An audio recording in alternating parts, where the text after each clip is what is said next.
Volcanoes are one of the most powerful forces on Earth, capable of wreaking destruction with a single eruption. So in today's video, I'm going to see if I can turn one into a thriving underwater ecosystem. I started our build with a rimless tank I found on sale at the pet store, and while I was there, I was looking at the decorations to see if we could find a volcano, but everything they had was just trash. And then I remembered I had a 3D printer, so I designed a volcano model that looked pretty cool and started our print. While the printer was working, I started building the landscape of the ecosystem. I grabbed a bag of aqua soil, and this one was actually made from volcanic soil, so it's the perfect choice for this build. I sloped the aqua soil towards the left side to create some elevation, and then I added a layer of white sand along the right side to make it look like a small beach surrounding an island. By the time I finished, the volcano was done printing, so I pulled it off the printer and placed it into the middle of the tank. And then I started filling it with water. But as the tank filled up, I ran into a problem pretty quick, because I didn't use enough infill when I printed the volcano. So instead of the volcano staying on the bottom, it started floating to the top and messed up the whole tank. Luckily, I had a few larger rocks laying around, and I placed them around the volcano to weigh it down. This worked perfectly, but when I dropped the rocks in, it stirred up all the substrate and turned our water completely cloudy. So I'll leave the tank to clear up, and I'll be back tomorrow. I woke up the next day, and the tank had cleared up nicely, but we still need to clean up the sand and rocks. When we dropped in the rocks, the aqua soil kicked up and left the dust across everything, so we need to do a quick sweep of the sand and clean off our rocks. I grabbed an old Lego and started to sweep the bottom of the sand. This will help kick up the dust so our sponge filter can pick it up. Once I cleaned off the sand, it was then time to hit the volcano. I grabbed a turkey baster and started to squirt some water around the tank. This allowed the dust to get kicked off the rocks in the volcano, so our sponge filter can soak it all up. Once everything was clean, the tank started looking a lot better, and it was time to start adding some plants. So I took a drive to the pet store and went over to the plant section. They had a bunch of different options, but I ended up getting this plant combo pack. It has 2 different types of plants, so let me know in the comments what I got, because the guy at the store didn't even know. I took the plants out of the cup. Since I wanted to add them to the beach area, and that's mostly sand, I decided to attach them to some rocks using Aquarium safe superglue. This will help keep the plants submerged while they grow, and the roots can still absorb the nutrients from the water.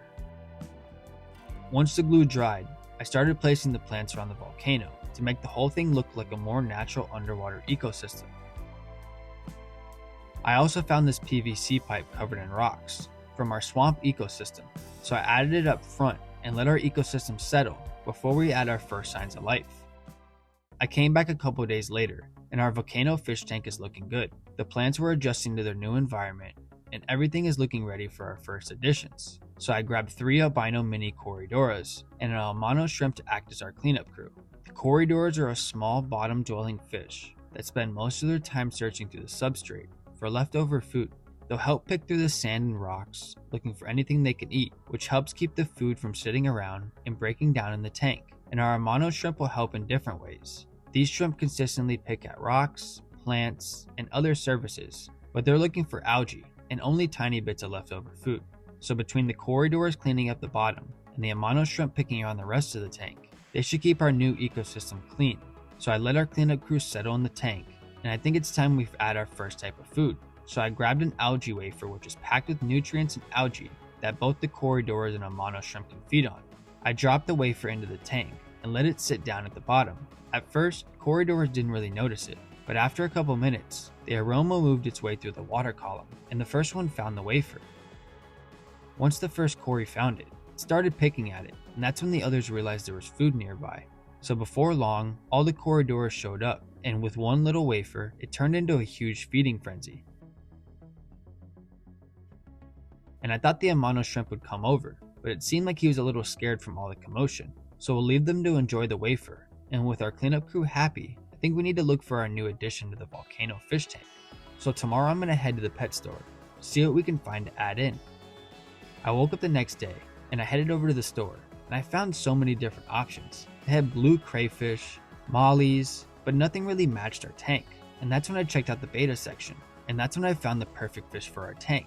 So I brought her back to the Simply HQ let me introduce you to Lava the betta fish. I picked this one because her red matched the volcano, and I think she's going to add a nice pop to the ecosystem. With betta fish, it's best to acclimate your fish before they get into a new tank so they don't get stressed or sick. So I grabbed a line to drip acclimate her, and I'm going to leave her for the next 30 to 45 minutes so she can get accustomed to the new water parameters. While I waited, I checked down below, and it looks like our plants are doing well. The one in the back is looking pretty green, and the one in the front is looking like it's settling in, with only a couple yellow spots up front. I also checked out to see if I could find our mono shrimp, and I really couldn't find it anywhere. She must be hiding under the rocks or inside the volcano. After 30 minutes, it was time to add her in. She started swimming around checking out her new home. So I'm going to give her some time to explore the volcano ecosystem, and I'm actually printing one more thing as a surprise for her. The next day I came back to check on Lava. She seems to be enjoying her new home. She's swimming around the tank and exploring all the different areas. And honestly, she reminds me a lot of my first betta fish, Sam. Since it looks like Lava's settling in nicely, I figured it was time to feed her first meal. So I grabbed some betta pellets. Before we dropped some in, I went over to our 3D printer and grabbed our custom feeding portal we made for Lava. This will allow us to target feed and give cool designs to the top of the tank. So I dropped the feeding portal onto the top and then sprinkled in a few betta pellets to see if she would notice. At first she didn't really notice anything, but as the pellets started falling, she quickly swam over and grabbed the first pellet, and then she noticed another one and another one. And quickly after, she noticed that they were coming from her feeding portal. So it's pretty cool that she's already getting trained that her food is coming from the lava portal. I didn't want to give her too much food, so I only gave her a few pellets and let her finish those off. And if anything else goes to waste, our corridors will definitely make good use of it.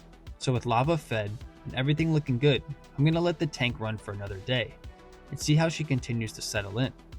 The next day I came back to check on Lava, and she was still doing great. Our plants are starting to settle in, with the back plant flourishing and the front plant starting to get some yellow leaves. The cleanup crew is moving around the bottom of the tank, and Lava has already pretty much started exploring every part of the volcano and the plant section. But today I want to give her something a little different. So instead of pellets, I grabbed some frozen bloodworms. Bloodworms are a great treat for bettas because they're high in protein, and I want to see if Lava would actually go after them as quickly as she did the pellets. So I dropped a small amount in a cup and waited for them to defrost. As soon as they were ready, I dropped some into the portal with some tweezers, and Lava noticed them right away. She started going after them one by one. It was actually pretty cool watching her hunt around for the worms. And after she finished eating, I took a step back and looked at the tank as a whole. And I think the 3D printed volcano turned out even better than I expected. So if you want to see me 3D print more stuff for tanks, let me know down in the comments and watch me build a potato powered ecosystem here.